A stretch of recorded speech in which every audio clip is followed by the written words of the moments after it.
Boa noite a todos, feliz sábado, sejam todos bem-vindos mais uma vez a essa continuação desse projeto de leitura, resumo, né?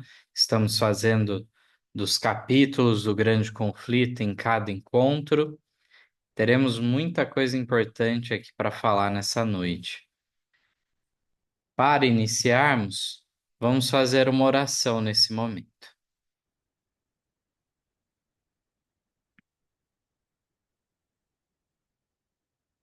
Pai bendito de misericórdia, estamos diante de Ti nesta hora do Santo Sábado, gratos pela proteção, os livramentos até presente momento. Esteja conosco nessa e nas demais reuniões que serão realizadas em Teu nome nesse dia, pelos Seus fiéis espalhados neste mundo. Quero o Senhor abençoar a cada um, em especial agora nesse momento em que vamos estudar sobre a palavra de Deus, sobre a história da igreja, possamos meditar nisso tudo e tirar lições práticas para as nossas vidas, sermos transformados à medida que buscamos nos assemelhar ao nosso Senhor e Salvador Jesus Cristo.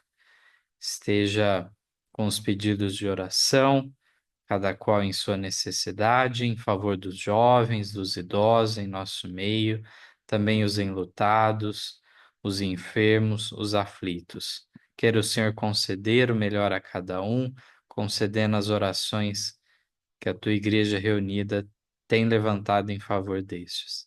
Tudo isso lhe pedimos, sem mérito algum, em nome de Jesus. Amém.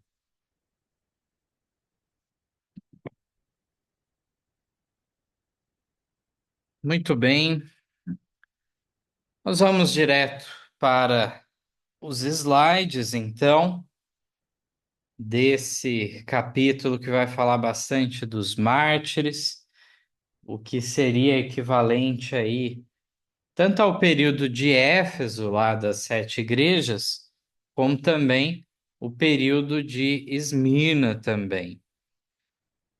Aqui, se nós lemos então em Apocalipse 2:10, por exemplo, falando da igreja de Esmirna, nada temas das coisas que hás de padecer. Eis que o diabo lançará alguns de vós na prisão para que sejais tentados e tereis uma tribulação de 10 dias. Sê fiel até a morte, e dar-te-ei a coroa da vida. Aí o verso 11 ainda dá a promessa, né? Quem tem ouvidos, ouça o que o Espírito diz às igrejas. O que vencer não receberá o dano da segunda morte. É essa que deve ser temida.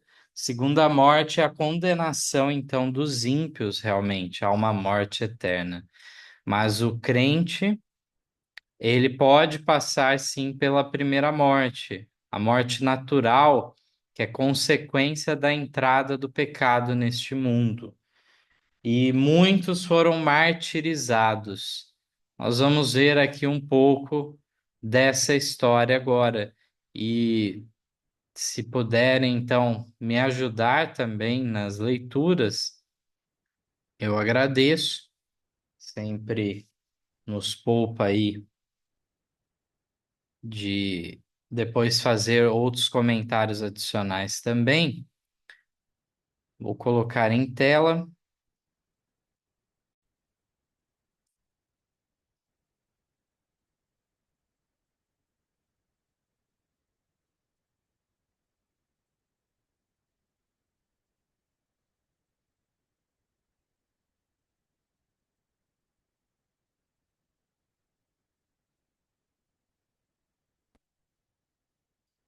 Só um momento.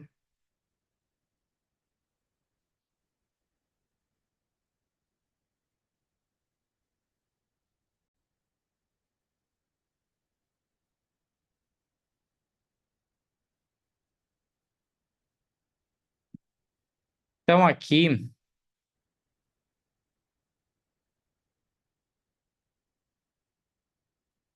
nós temos esse primeiro trecho. Jesus revelou aos discípulos a experiência de seu povo do momento em que seria levado ao céu até a ocasião de seu retorno em poder e glória. Vendo o futuro distante, os olhos de Jesus detectaram a tempestade impetuosa que assolaria seus seguidores nas eras seguintes de perseguição. Então, quando Jesus fala no seu sermão profético, em Mateus 24, de uma grande aflição ou grande tribulação, depende aí a tradução, vem falando então de tudo que os cristãos iam passar ao decorrer dos séculos, e nós vemos que não é algo referente só aos últimos dias, mas o que faz parte da história, então, em especial debaixo do predomínio do papado, é o destaque do sermão de Jesus, mas também naqueles primeiros anos, a perseguição se dava de que forma? Se dava porque os judeus eram perseguidos e os cristãos eram identificados como judeus, apenas mais um grupo dentro do judaísmo, ou então perseguidos pelos próprios judeus, querendo dar cabo dos cristãos. Então, de todo lado, sejam judeus ou romanos, eram mal vistos, então, nesse primeiro período aí já. A irmã Iracilda poderia nos ajudar aqui com a leitura? Conseguiria fazer? Temos aí em tela. Veja se seria possível.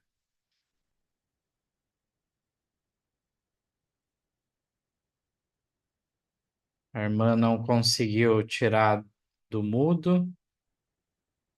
Vou pedir para ativar o som. Vamos ver se dá certo. Veja aí se vem a mensagem. Irmão Mateus, Sim. é o capítulo 2, mas qual o parágrafo? Então Eu seria não, a parte aqui que está em tela, irmã. A irmã consegue ler na tela ou não? só um pouquinho, consigo. O paganismo previu que, se o mundo triunfasse, os próprios templos e altares seriam destruídos. Por este motivo, convocou sua força para acender o fogo da perseguição. As posses dos cristãos eram levadas e eles expulsos de seus lares. Muitas pessoas, pobres e escravos, ricos e pobres, instruídos e ignorantes, foram mortas, sem misericórdia. Importava, então, se você era rico, se você era pobre, se você tinha um sangue nobre ou não, nada disso importava. Foram mortos sem misericórdia, porque eram o quê? Cristãos. Então, nós vemos a gravidade, né, da situação que eles passaram. Continuando aqui, a irmã Madalena consegue ler para nós? Consigo sim, irmãos. Boa noite a todos. A perseguição começou com Nero e continuou por séculos. Os cristãos eram acusados falsamente de serem a causa de fome, epidemias e terremotos. Em troca de dinheiro, informantes permaneciam apostos para atrair inocentes, como se fossem os rebeldes e as pragas da sociedade. Os seguidores de Cristo foram forçados a se esconder em locais isolados. Vejamos então que essa perseguição que começou por volta aí da época de Nero, isso falando da parte dos romanos, né? Os judeus já haviam perseguindo antes, mas uma introdução mais enfática do Império Romano combater os cristãos, especificamente, começaram a ser mais conhecidos, é nesse reinado de Nero. E esse tipo de acusação vai se repetir nos últimos dias, se é que já não está em andamento isso, né? Nós vemos aqui os cristãos como causa de fomes, epidemias e terremotos. Muito semelhante ao que durante a Idade Média também se falava dos judeus como causadores de todo o mal que acontecia. Então, nós vemos que pessoas ao encalço para denunciar, né? Porque muitas vezes os cristãos procuravam passar despercebidos. E a traição era muito importante, então, para serem descobertos, serem denunciados, né? Contrário, eles não queriam problema com as autoridades, nada disso. E nós vemos aqui essa situação de acusação de causa de algo, né? É interessante quando você lê materiais da época lá de Ellen White, por volta da época em que estavam sendo endossadas leis dominicais, né? E nos Estados Unidos tinham leis estaduais. E tinham pastores, pessoas que falavam que muitos males tinham vindo à nação, inclusive a guerra civil que eles tinham passado fazia pouco tempo, tinha sobrevindo esses males porque eles não estavam santificando o dia do Senhor. O domingo, no caso, eles estavam dizendo. Então veja como essa ligação de calamidades, de tudo que for de ruim, aplicando a um pessoal que não se coaduna, né, com a ideia da maioria. São chamados de rebeldes e pragas, né? Continuando aqui, vamos ver mais um trecho. Davi pode ler para a gente? Então, assim, muitos cristãos foram jogados às bestas selvagens, queimados vivos em anfiteatros. Alguns foram crucificados. Em festas públicas, vastas multidões se reuniam para se divertir com a visão da agonia da morte dos cristãos e saudá-lo com muito riso e aplauso. Mas os esforços de Satanás para destruir a Igreja de Cristo, usando violência, foram em vão. Ele podia até matar os obreiros de Deus, mas o evangelho continuava a se espalhar e seus seguidores aumentavam. Exatamente. Então, o sangue dos mártires, ele era como semente, né? Era realmente poderoso testemunho. Na verdade, a própria palavra mártir, que a gente se acostumou a usar, né? A origem dela é no sentido de falar que uma pessoa é testemunha de algo. É esse o propósito. Mas aí você dá um testemunho selando com o seu próprio sangue.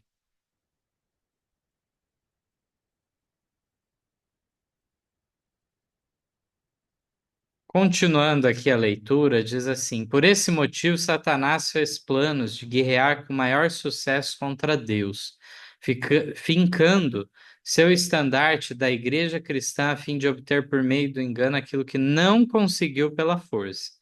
A perseguição terminou, em seu lugar vieram os atrativos da prosperidade e das honras mundanas. Os adoradores de ídolos começaram a rejeitar, aliás, começaram a aceitar parte da fé cristã, ao passo que rejeitavam verdades essenciais. Professavam aceitar a Jesus, mas não tinham convicção do pecado e não sentiam necessidade de se arrepender, nem de mudar o coração. Com algumas concessões de sua parte, propuseram que os cristãos transigissem também, a fim de que todos se unissem na mesma plataforma da crença em Cristo.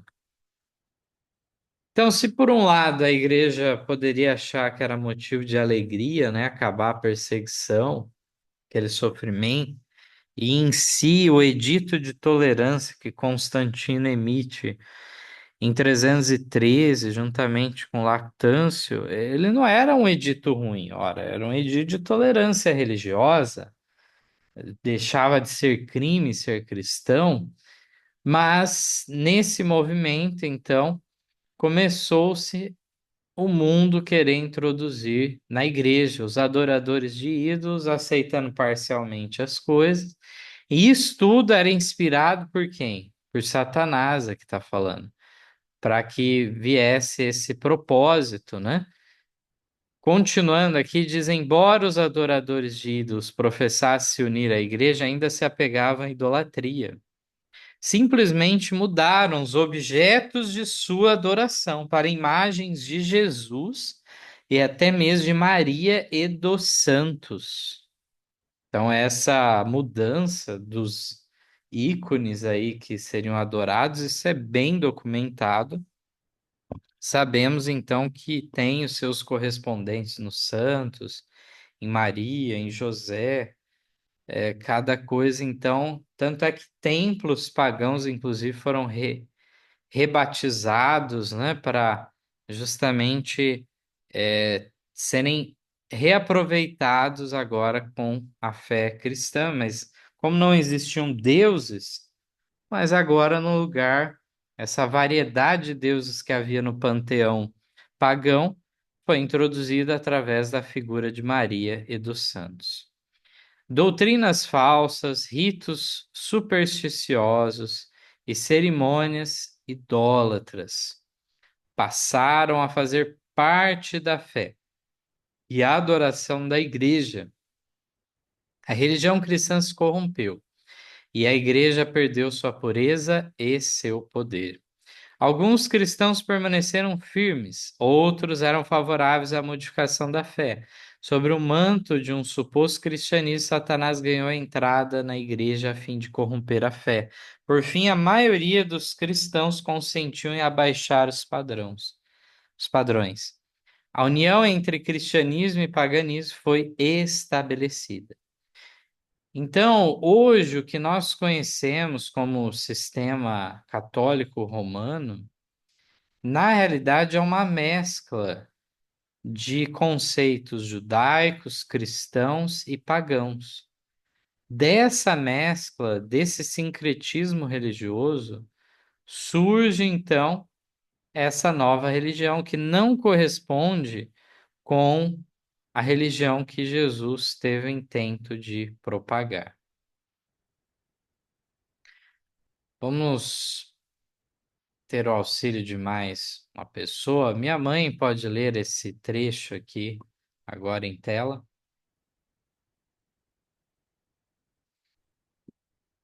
Boa noite a todos os irmãos. Quando os cristãos concordaram em se unir aos 100 conversos do paganismo, Satanás celebrou os os inspirou a perseguir aqueles que permanecerem fiéis a Deus. Os cristãos apóstatas se uniram às sinagogas, semipagãos, e travaram batalha contra as características mais essenciais dos ensinos de Cristo. Foram introduzidos na igreja enganos e males. A igreja não aceitava mais a Bíblia como padrão de fé. Chamava a doutrina da liberdade religiosa de heresia e condenava aqueles que defendiam esse ensino.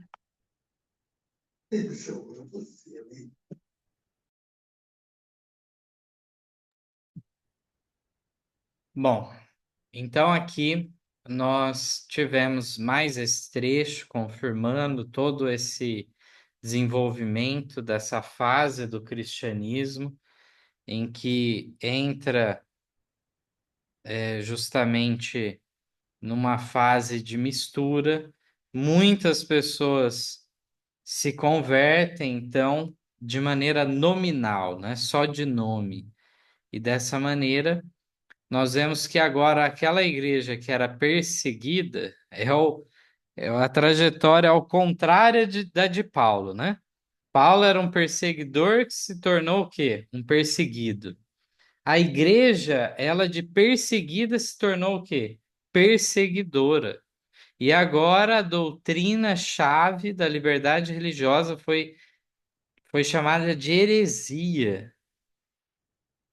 Eram condenados aqueles que defendiam isso, assim como aqueles que defendiam já o conceito da Bíblia como regra única de fé e prática.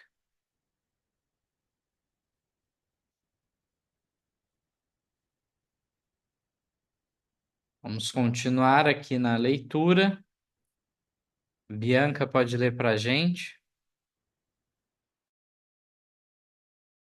Claro, boa noite a todos, feliz sábado. Após um longo conflito, os fiéis perceberam que a separação era absolutamente necessária. Não ousavam tolerar erros que seriam fatais à sua alma e colocariam em risco a fé de seus filhos e netos. Então, como o evangelho pode ser chamado de uma mensagem de paz? O Evangelho é uma mensagem de paz. A religião de Cristo, se aceita e obedecida, espalharia paz e felicidade por toda a terra. No entanto, a maior parte do mundo está sob o controle de Satanás, o mais amargo inimigo de Cristo. Bom, então, mais uma vez aqui, nós temos a situação que havia uma minoria que ficou ainda protestando, lutando contra essas mudanças, contra toda essa situação, até que chegou a um ponto que era absolutamente necessária. Será que a gente entende o que significa essa palavra? Não tinha outra o quê? Alternativa. Tinha que acontecer uma separação. E se eles permanecessem lá, eles tinham a noção o quê? Que colocaria em risco as próximas gerações. Filhos e netos poderiam se desvirtuar.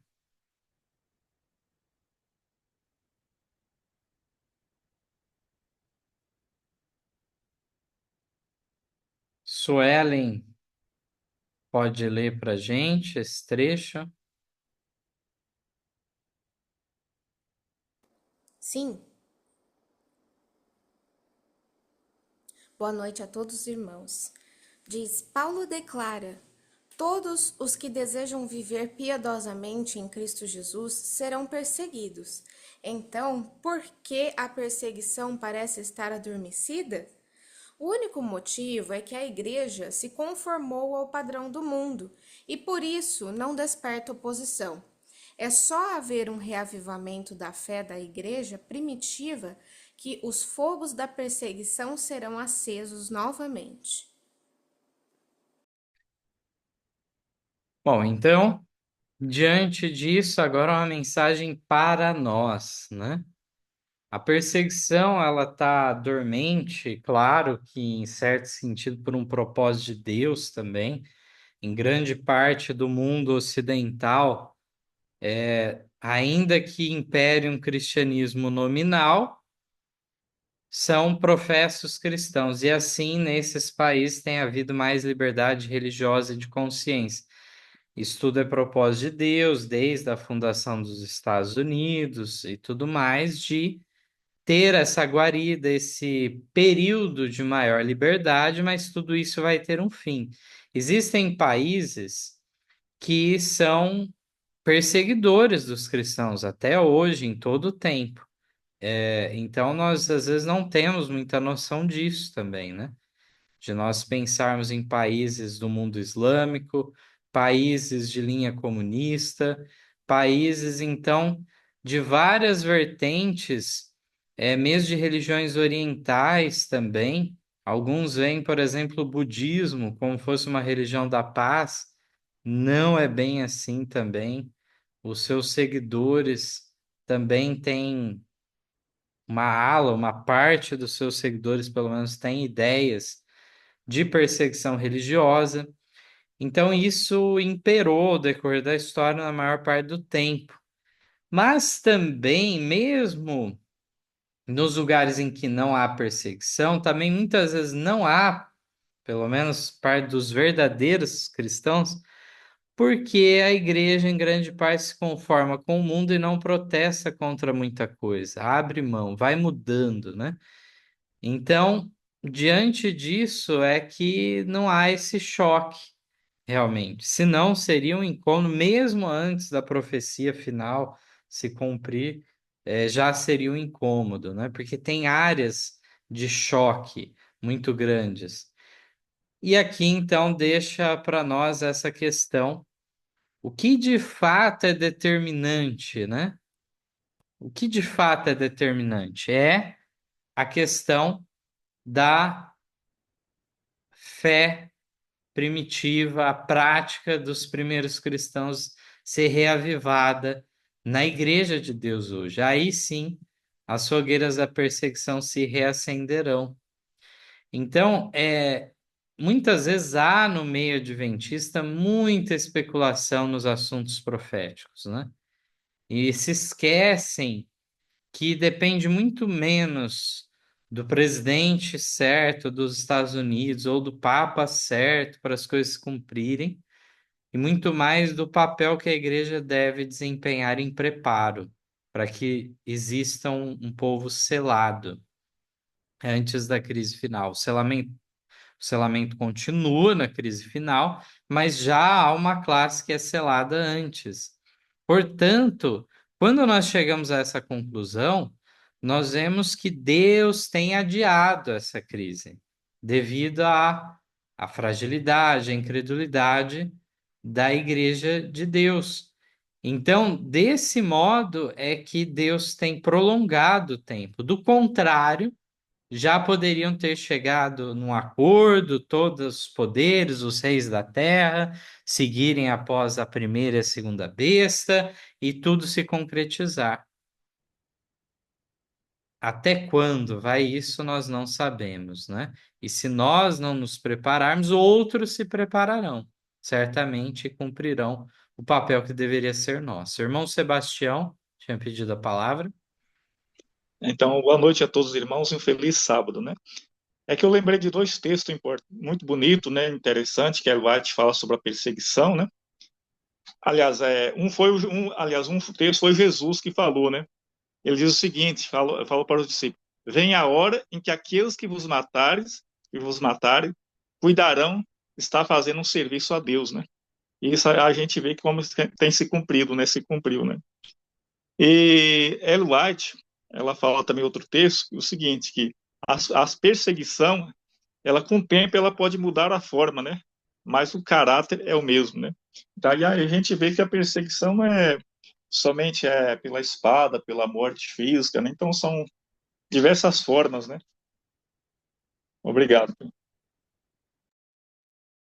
Muito bem, irmão Sebastião, muito bem lembrado. Outros irmãos, se quiserem comentar também, eu vou ter algumas informações adicionais aqui que eu queria trazer para os irmãos, mas muito importante a lembrança do irmão Sebastião de pessoas que fariam essa perseguição achando que estão fazendo algo em nome de Deus.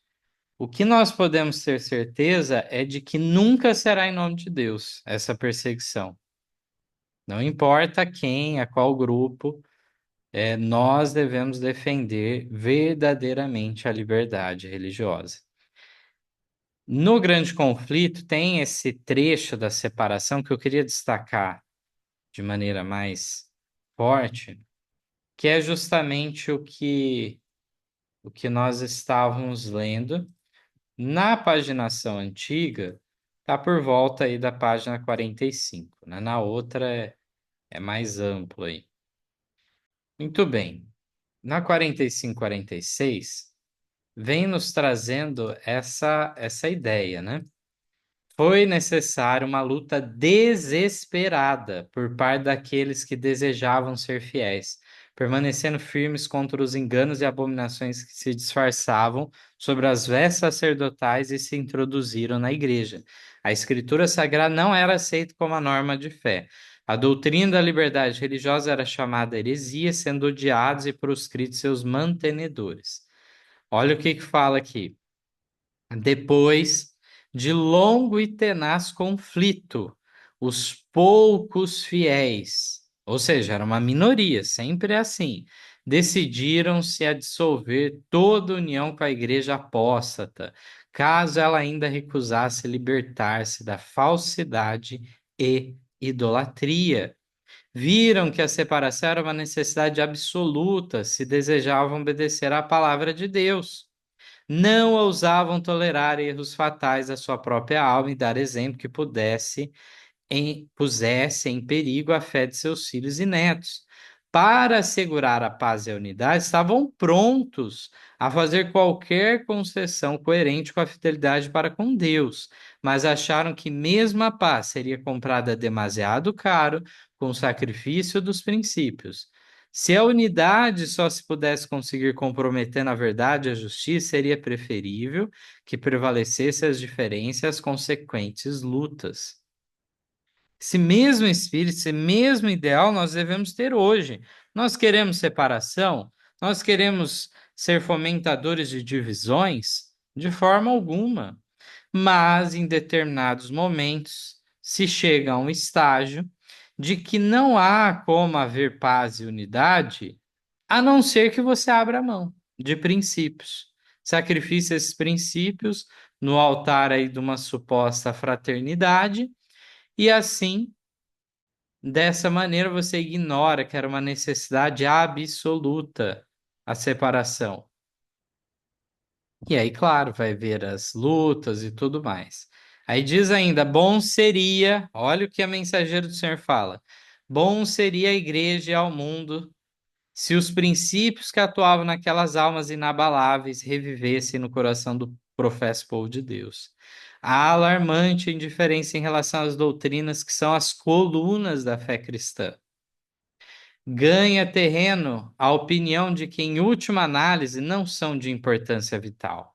Essa degenerescência está fortalecendo as mãos dos agentes de Satanás, de modo que falsas teorias e enganos fatais que os fiéis dos séculos passados expunham e combatiam com riscos da própria vida são hoje considerados com favor por milhares que pretendem ser seguidores de Cristo. Então, muitos, com risco da vida, tiveram que denunciar o quê? Falsas teorias e enganos fatais. Mas muitos hoje não estão dispostos a isso. É dessa forma que é possível uma união da igreja protestante, do movimento protestante com o movimento católico. É dessa forma. Assim como a aproximação com os ortodoxos, que é mais nas igrejas orientais, nas igrejas gregas, armênias, tem essa influência ortodoxa, que tem muita semelhança com a Igreja Católica Romana. E nós temos os protestantes, mas não só, mesmo o adventismo, em última análise, não tem achado que certas coisas são tão importantes assim, dá para relativizar essas coisas, e esse tipo de mentalidade vai levar a essa união final. São pontos que a gente tem diferente, mas não são tão essenciais.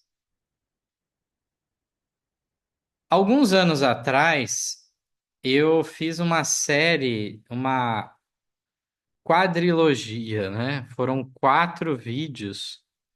Foi em 2022 isso, inspirado num livro que chama Que Falem os Primeiros Cristãos. O livro de um autor anabatista que traz uma história muito interessante para nós.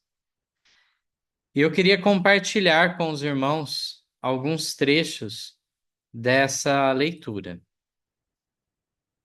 Vou colocar aqui em tela, os irmãos também vão poder acompanhar.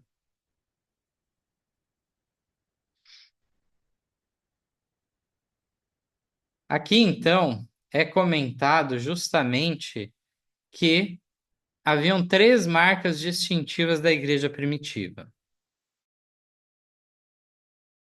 a separação do mundo, o amor incondicional e a confiança total em Deus. Vejamos um texto do ano de 130 depois de Cristo, o que é dito, né? Dos cristãos. Eles vivem em seus próprios países como se fossem meros visitantes. Passam seus dias na terra, mas na verdade são cidadãos do céu. Obedecem às leis prescritas, mas ao mesmo tempo as sobrepujam com seu estilo de vida. Possuem quase nada, mas têm abundância de tudo. São humilhados, mas em sua humilhação são exaltados. E aqueles que os odeiam são incapazes de explicar a razão de tanto ódio. Então é um ódio sobrenatural, né, contra essas pessoas. Um pagão antagonista dos cristãos, ele escreveu assim: eles desprezam nossos templos como se fossem cemitérios, rejeitam nossos deuses, zombam das coisas sagradas. Miseráveis, sentem pena dos nossos sacerdotes. Embora vistam trapos, desdenham dos nossos privilégios e túnicas cor de púrpura. Quanta audácia e insensatez! Eles não temem o sofrimento presente, mas têm medo dos sofrimentos incertos e futuros. Embora não tenham medo de morrer no presente, têm medo de morrer na vida após a morte. Povo desprezível, ao menos percebam pela situação presente o que realmente os espera no futuro. Percebam que muitos de vocês, na verdade, a maioria passa necessidade, sente frio, fome, trabalha duro, segundo vocês mesmos admitiram. E o seu Deus permite tudo isso. Ele com certeza não quer ou não pode ajudar seu povo. Então, ou ele é fraco ou injusto, prestem atenção. Para vocês só restam ameaças, castigos, torturas e cruzes. Que Deus é esse que pode ajudar vocês quando ressuscitarem dos mortos? Ele não consegue ajudá-los nem nesta vida. Não é verdade que os romanos, mesmo sem a ajuda do Deus de vocês, governam, dominam e aproveitam as coisas deste mundo, inclusive o controle sobre vocês? Olha, tudo que o pagão falava para procurar convencer, né? Ele diz ainda: enquanto isso, vocês se abstêm dos melhores prazeres do mundo e vivem ansiosos e tensos. Vocês não frequentam os eventos esportivos, não se interessam por diversões em público, rejeitam os banquetes do povo e abominam os jogos sagrados. Dessa forma, miseráveis como são, não ressuscitarão dos mortos nem aproveitarão as coisas boas da vida. Então, se tiverem um pouco de sabedoria ou sensatez, vocês vão parar de bisbilhotar sobre o céu, sobre o destino e sobre os segredos deste mundo. Pois pessoas que não conseguem entender os assuntos civis, com certeza não têm capacidade para discutir assuntos divinos. Então, aqui a constatação que a gente chega no final é uma constatação triste. Que hoje ninguém faria as mesmas acusações aos cristãos modernos. Grande parte de todas essas acusações não se aplicariam hoje para os chamados cristãos.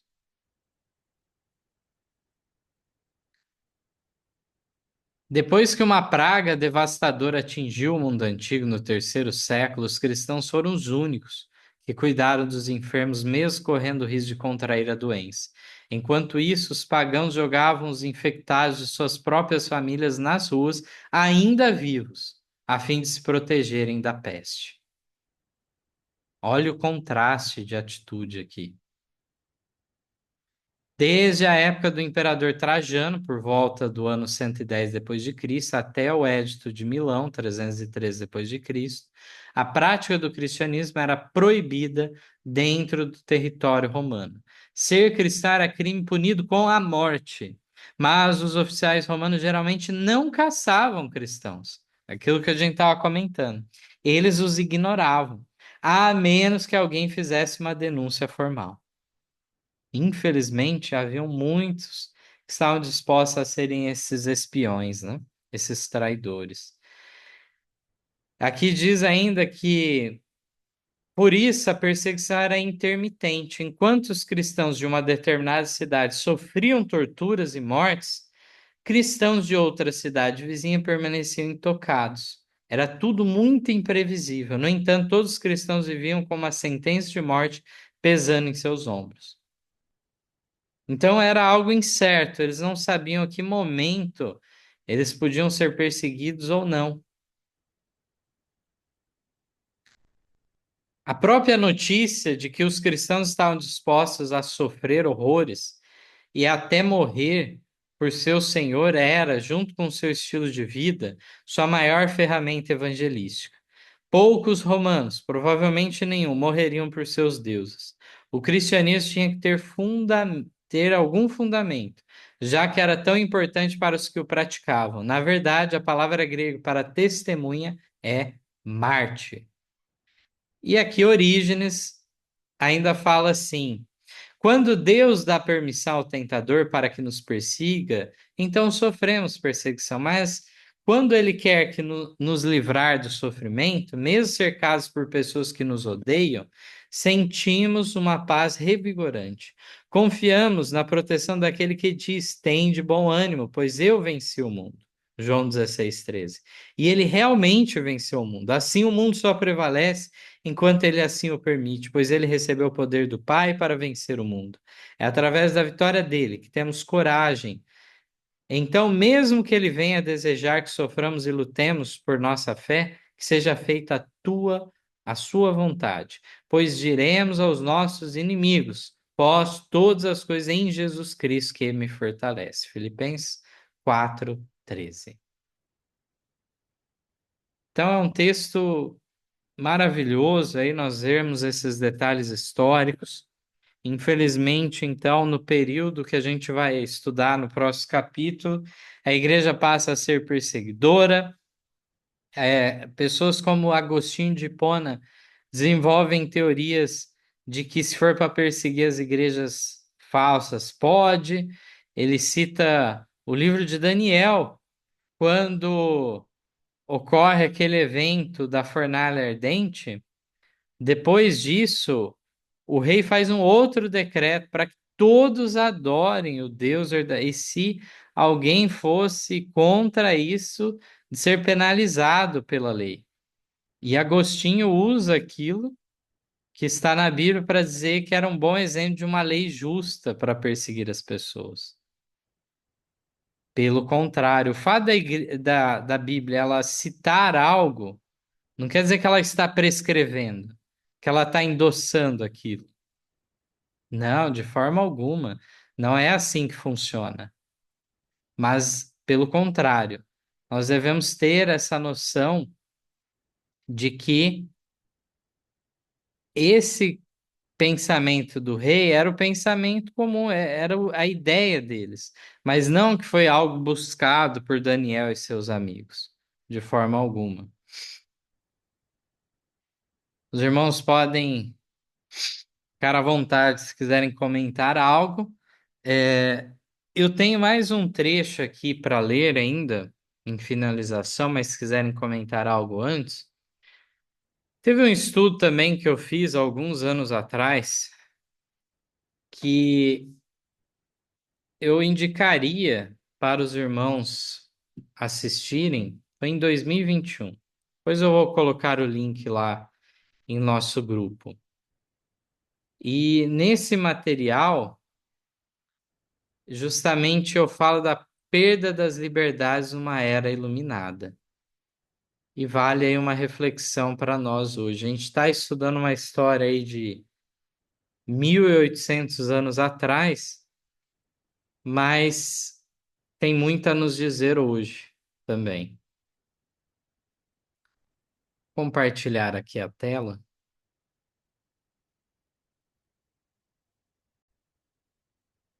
Tem vários textos, esse estudo, ele é bem abrangente, né? Não vamos nos deter nesse ponto, mas vamos falar então que no grande conflito 588 nos fala de uma união de católicos, protestantes e mundanos. É essa aliança que vai ser feita no final. Também nos fala da ilusão de muitos de acharem que a Igreja de Roma mudou. Ninguém deve se iludir com isso, né? E daí que vem essa frase icônica, né? Está no Grande Conflito 571. Faz parte de sua política assumir o caráter que melhor cumpre o seu propósito, mas sobre a aparência variável do camaleão, oculta o invariável veneno da serpente. Então, hoje, o protestantismo está iludido achando que é outro cenário, outra situação, mas mais uma vez vão voltar ao jugo, ao controle, ao domínio de Roma, de maneira a fazer a sua vontade. O poder só será recuperado através, então, da força que será trazida, em especial pelos Estados Unidos da América, que, em tese, era para ser um país, então, protestante, em que deve haver a separação entre igreja e Estado. Aqui, então, nós vemos um trecho bem interessante na 572. Nós vemos assim: uma numerosa classe, mesmo dentre os que consideram o catolicismo sem favor, pouco perigo percebe em seu poderio e influência.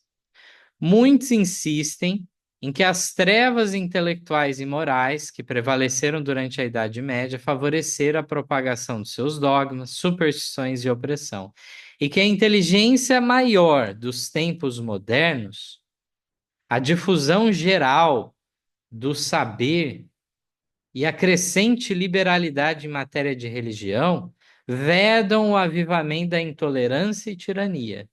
O próprio pensamento de que tal estado de coisas venha a existir nesta era esclarecida é ridicularizado. É verdade que grande luz intelectual, moral e religiosa resplandece sobre essa geração. Olha só, Ellen White reconhece muito conhecimento intelectual, moral e religioso. Das páginas abertas da Santa Palavra de Deus tem se derramado luz do céu sobre o mundo, mas cumpre lembrar que quanto maior a luz concedida, maiores as trevas dos que as pervertem ou rejeitam. As pessoas não acreditam que tais cenas possam se repetir. Não é aquela ignorância dos tempos passados. A continuação fala: uma época de grandes trevas intelectuais demonstrou-se favorável ao êxito do papado.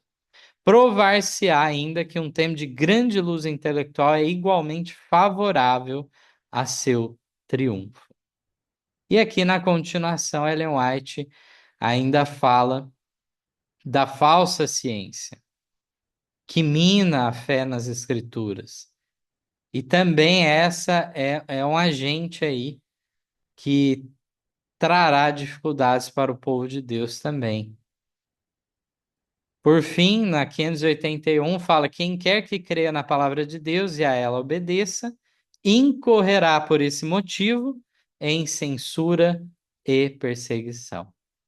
Por isso que fica para nós, então, essa recomendação final aqui do Testemunhos para a Igreja, volume 7, página 95, uma frase muito impactante: sejamos tão fiéis aos princípios como a bússola é ao polo. Isso nos lembra uma outra declaração, né, de Ellen White, lá no livro Educação, ela falando justamente de homens, né, falando de homens e mulheres, seres humanos, que têm essa retidão moral, homens que não se compram e nem se vendem. Pode cair o céu sobre a sua cabeça, mas eles resistem. Então, é desse tipo de pessoas que, diante da prova final, eles tiram calor da frieza dos outros, lealdade da traição dos demais. É dessa maneira, pessoas que vão passar por essa prova, que vai ter traição de irmãos de fé, de familiares, tudo isso vai voltar a acontecer. Então, que estejamos cientes disso. O exemplo do passado deve inspirar a nossa fé hoje também. Não foi em vão o que eles fizeram. Se tornaram testemunhas com seu sangue. E os que estiverem vivos por ocasião das cenas finais da história terrestre passarão por experiência semelhante. E darão, então, um testemunho também do poder do Espírito Santo na conversão de muitos. E, mais uma vez, assim como no dia dos apóstolos, o mundo será abalado pela mensagem do Evangelho. Abro a oportunidade, mais uma vez, para os comentários dos irmãos. Meu pai gostaria de falar? Então, boa noite, estamos finalizando aqui nosso estudo. E no final desse capítulo 2, já foi mencionado, mas são 3 linhas que devem servir para nós de advertência e momento de reflexão. Capítulo 2 do grande conflito, as 3 linhas finais. Haja um reavivamento da fé e poder da igreja primitiva, e o espírito de opressão reviverá, reacendendo-se as fogueiras da perseguição. Então, já foi comentado hoje, reforçando o que foi comentado, por que então que as fogueiras da perseguição não está acontecendo? Porque então não temos a fé, nem o reavivamento, nem o poder da igreja primitiva. Então, se nós formos fazer a conta de quantos membros batizados nós temos, membros batizados, não simpatizantes, mas só batizados, são muito pouco. E esse muito pouco está aguardando como está lá no Serviço Cristão 253. A maior parte ser o quê? Cooperador e esclarecido. 2 coisas, cooperador e esclarecido. E aqui fala do reavivamento da fé, poder da igreja primitiva. Então, se não está acontecendo nada disso, é porque realmente ainda estamos acomodados nesse mundo.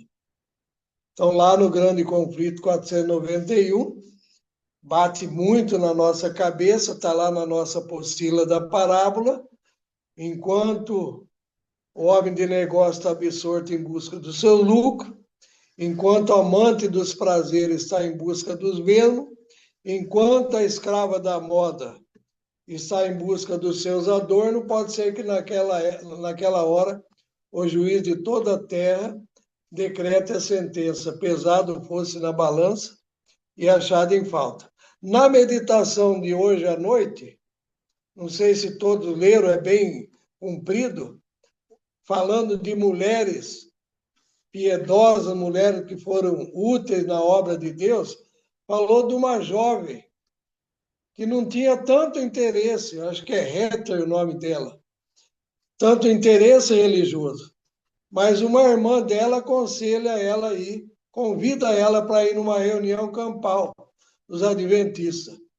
E ela ficou tão impressionada com as mensagens, tão impressionada, o que ela fez?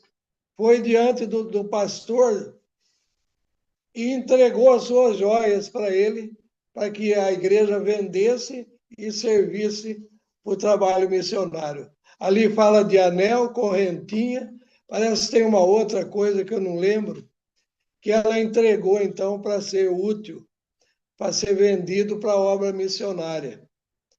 Essa foi a disposição dela. E qual foi a minha tristeza agora de uma irmã que tem muito contato com a grande igreja mãe, a que nós chamamos na igreja adventista, e essa irmã, então, falou que de uns 3 anos para cá, confirmou isso, e eu confirmei isso na minha família, numa parente que se batizou, o uso de joias abertamente. É lamentável. Joias, irmão, corrente, brinco, anéis, não sei, pulseira, e a que ponto que chegou a igreja que Deus chamou, como chamou o antigo Israel. Lamentável. E aí conta-se que um jovenzinho perguntou para essa irmã, ele é de outro país, e perguntou: e aquelas irmãs ali usando joia, elas são da igreja? São membros? A irmã falou: são membros da igreja. Ele falou: nossa vida, eu não esperava isso. Então, por que então que nós que não usamos joias, o vestuário em ordem, não corta o cabelo, um monte de coisa lá, e aí também não acende as fogueiras da perseguição? Qual é o motivo? Apegado muito ao quê? Aos bens desse mundo. Apegado muito às coisas desse mundo. E conforme foi lido hoje, a perseguição ela virá de qualquer maneira e nós não sabemos como que nós vamos enfrentar. Mas se tivermos firme em Deus, selado, então nós vamos suportar. E aquele que não tiver selado não vai suportar. Sabendo, conforme foi referido, para nós, a porta da graça fecha primeiro, antes do decreto, e depois continua o selamento para aqueles que não conhecem, para completar o número. Então, Deus abençoe, boa noite, feliz sábado. Amém. Importantes considerações aí feitas, né? Meu pai lembrou bem da meditação, tanto semana passada como essa. Destaca bastante as mulheres. Espero que seja um incentivo realmente às mulheres em ação, em propagar o evangelho de diferentes formas. Contato pessoal é muito importante, individualizado, e hoje nós temos facilidades aí com a parte da tecnologia, né? Também ajudando nesse ponto. Irmão Sebastião, queria falar algo? Não. Se mais alguém quiser falar, está aberta a oportunidade. E ainda comentando sobre isso que meu pai falou, nós vemos que realmente existe essa situação de nós encontrarmos os princípios sendo restaurados e tudo mais, e o que está em falta ainda, né? Isso vai cair muitas vezes no campo prático mesmo. E é esse aspecto que deve ser analisado, é aquele texto que a gente sempre lembra, desfazer-se dos planos acanhados e egoístas, né? É colocar em prioridade, em primeiro lugar, o reino dos céus, né? Saber da missão que tem de pregar as três mensagens angélicas. Então, tudo isso deve ser colocado na sua relevância. Não é algo secundário, terciário em nossa vida. Não pode ser considerado dessa maneira.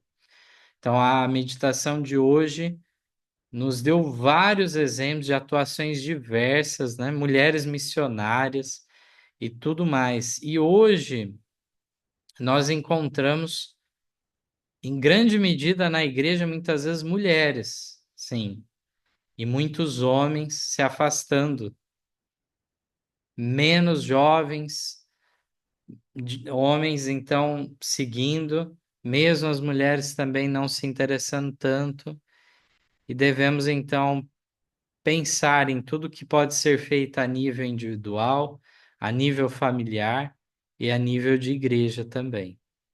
O que pode ser feito em favor aí da nova geração também nesse aspecto, para que realmente não se perca aquele propósito de manter uma separação dos apóstatas.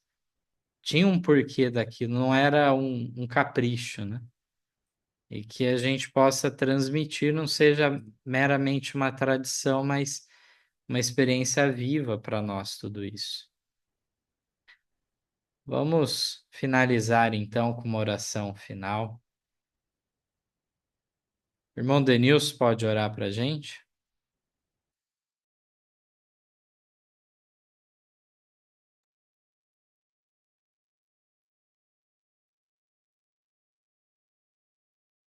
Em Santo de misericórdia, que habita nas alturas dos céus, graças te damos por esta reunião que foi realizada no teu santo nome, para a nossa edificação espiritual, para o esclarecimento das doutrinas e também daquilo que há de vir sobre cada um de nós. Que possamos desfazer dos nossos planos acanhados, de fazer planos para sair fora das grandes cidades, para que a comunhão, não só com o Senhor, mas também com o Espírito Santo, possa se revigorar na vida de cada um. Também pedimos ao Senhor que nos dê uma boa noite, que o Senhor possa abençoar aqueles que pedem as orações pelo restabelecimento das forças espirituais e também físicas, restaurando a saúde segundo a tua vontade. Perdoa, Senhor, nossos pecados e dá-nos uma boa noite. Em nome do Senhor Jesus te agradecemos. Amém. Amém.